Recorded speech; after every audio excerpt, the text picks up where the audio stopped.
গল্প কবিতা পাঠে সকলকে স্বাগত জানিয়ে শুরু করছি আজকের পাঠ। রবীন্দ্রনাথ ঠাকুরের আত্মজীবনী জীবনস্মৃতির ভৃত্য রাজকতন্ত্র অংশটি। ভারতবর্ষের ইতিহাসে দাস রাজাদের রাজত্বকাল সুখের কাল ছিল না। আমার জীবনের ইতিহাসেও ভৃত্যদের শাসনকালটা যখন আলোচনা করিয়া দেখি, তখন তাহার মধ্যে মহিমা বা আনন্দ কিছুই দেখিতে পায় না। এই সকল রাজাদের পরিবর্তন বারংবার ঘটিয়াছে, কিন্তু আমাদের ভাগ্যে সকল তাতেই নিষেধ ও প্রহারের ব্যবস্থার বৈলক্ষণ্য ঘটে নাই। তখন এ সম্বন্ধে তত্ত্বালোচনার অবসর পাই নাই। পিঠে যাহা পড়িত তাহা পিঠে করিয়াই লইতাম এবং মনে জানিতাম সংসারের ধর্মই এই, বড় যে সে মারে, ছোট যে সে মার খায়। ইহার বিপরীত কথাটা, অর্থাৎ ছোট যে সেই মারে, বড় যে সেই মার খায়, শিখিতে বিস্তর বিলম্ব হইয়াছে। কোনটা দুষ্ট এবং কোনটা শিষ্ট, ব্যাধ তাহা পাখির দিক হইতে দেখে না, নিজের দিক হইতেই দেখে। সেই জন্য গুলি খাইবার পূর্বেই যে সতর্ক পাখি চিৎকার করিয়া দল ভাগায়, শিকারী তাহাকে গালি দেয়। মার খাইলে আমরা কাঁদিতাম, প্রহারকর্তা সেটাকে শিষ্টচিত বলিয়া গণ্য করিত না। বস্তুত সেটা ভৃত্যরাজদের বিরুদ্ধে সিডিশন। আমার বেশ মনে আছে, সেই সিডিশন সম্পূর্ণ দমন করিবার জন্য জল রাখিবার বড় বড় জালার মধ্যে আমাদের রোদনকে বিলুপ্ত করিয়া দিবার চেষ্টা করা হইত। রোদন জিনিসটা প্রহারকারীর পক্ষে অত্যন্ত অপ্রিয় এবং অসুবিধাজনক, এ কথা কেহই অস্বীকার করিতে পারিবে না। এখন একবার ভাবি, ভৃত্যদের হাত হইতে কেন এমন নির্মম ব্যবহার আমরা পাইতাম। মোটের উপরে আকার প্রকারে আমরা যে স্নেহ দয়ামায়ার অযোগ্য ছিলাম তাহা বলিতে পারি না।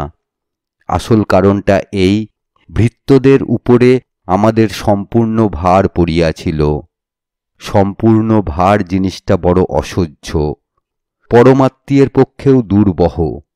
ছোট ছেলেকে যদি ছোট ছেলে হইতে দেওয়া যায়, সে যদি খেলিতে পায়, দৌড়িতে পায়, কৌতূহল মিটাইতে পারে, তাহা হইলেই সে সহজ হয়।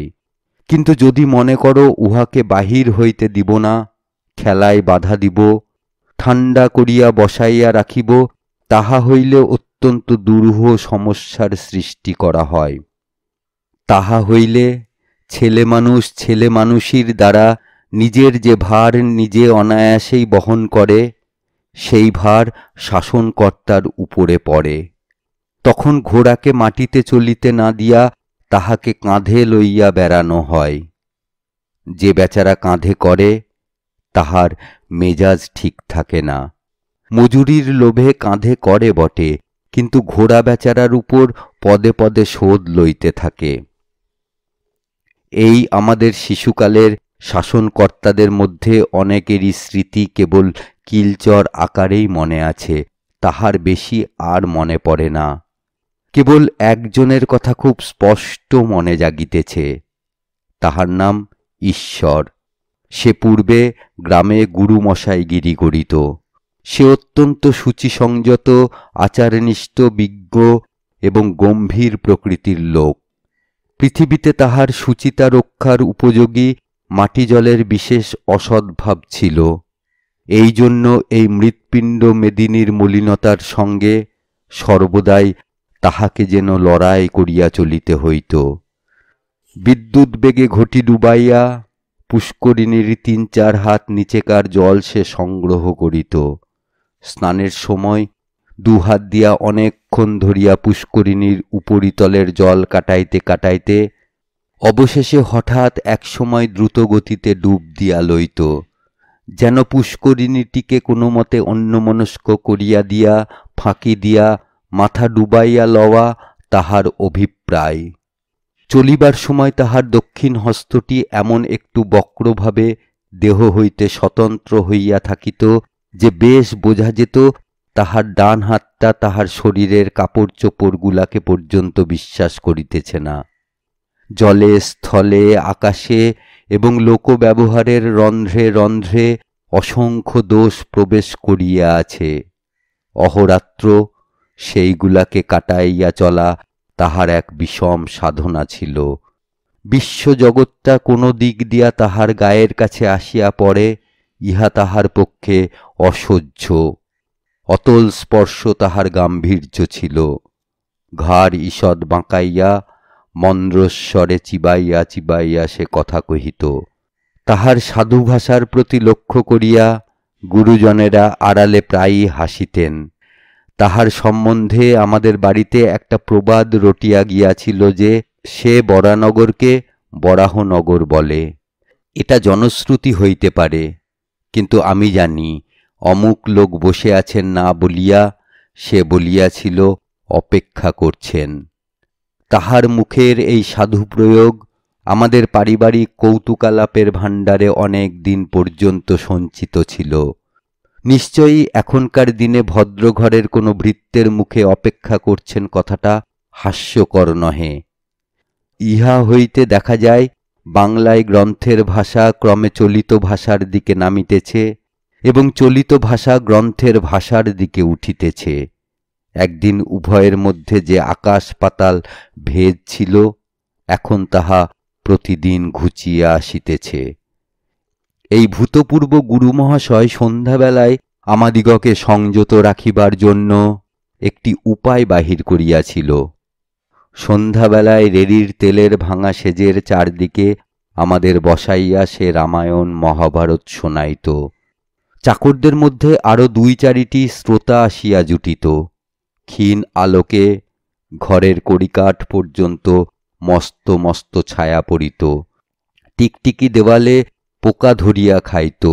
চামচিকে বাহিরের বারান্দায় উন্মত্ত দরবেশের মতো ক্রমাগত চক্রাকারে ঘুরিত। আমরা স্থির হইয়া বসিয়া হাঁ করিয়া শুনিতাম।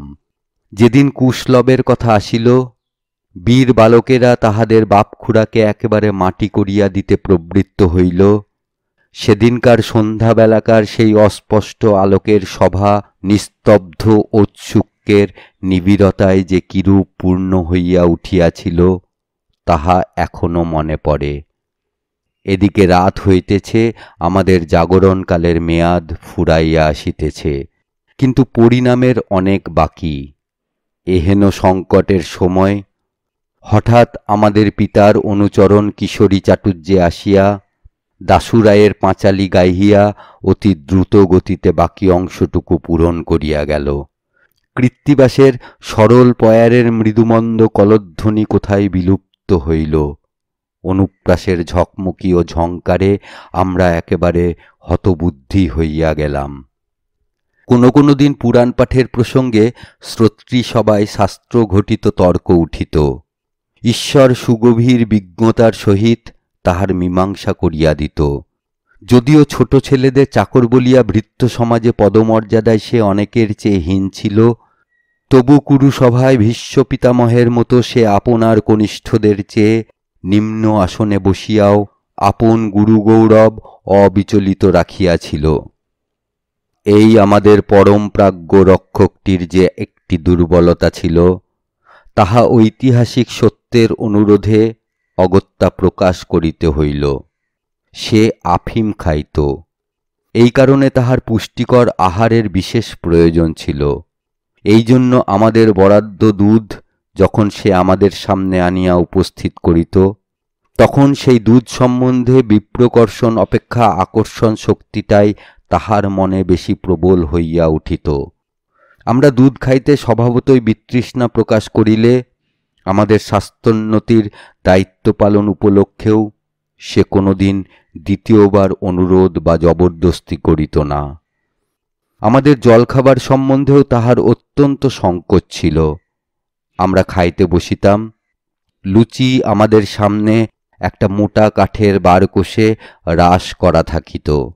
প্রথমে 2-1খানি মাত্র লুচি যথেষ্ট উঁচু হইতে সুচিতা মাচাইয়া সে আমাদের পাতে বর্ষণ করিত। দেবলোকের অনিচ্ছা সত্ত্বেও নিতান্ত তপস্যার জোরে যে বর মানুষ আদায় করিয়া লয়, সেই বরের মতো লুচি কয়খানা আমাদের পাতে আসিয়া পড়িত। তাহাতে পরিবেশনকর্তার কুণ্ঠিত দক্ষিণ হস্তের দাক্ষিণ্য প্রকাশ পাইত না। তাহার পর ঈশ্বর প্রশ্ন করিত, আরও দিতে হইবে কিনা। আমি জানিতাম কোন উত্তরটি সর্বাপেক্ষা সদুত্তর বলিয়া তাহার কাছে গণ্য হইবে। তাহাকে বঞ্চিত করিয়া দ্বিতীয়বার লুচি চাহিতে আমার ইচ্ছা করিত না। বাজার হইতে আমাদের জন্য বরাদ্দ মতো জলখাবার কিনিবার পয়সা ঈশ্বর পাইত। আমরা কি খাইতে চাই প্রতিদিন সে তাহা জিজ্ঞাসা করিয়া লইত। জানিতাম সস্তা জিনিস ফরমাস করিলে সে খুশি হইবে। কখনো মুড়ি প্রভৃতি লঘুপথ্য, কখনো বা ছোলা সিদ্ধ, চীনা বাদাম ভাজা প্রভৃতি অপথ্য আদেশ করিতাম। দেখিতাম শাস্ত্রবিধি আচার তত্ত্ব প্রভৃতি সম্বন্ধে ঠিক সূক্ষ্ম বিচারে তাহার উৎসাহ যেমন প্রবল ছিল, আমাদের পথ্যাপথ্য সম্বন্ধে ঠিক তেমনটি ছিল না।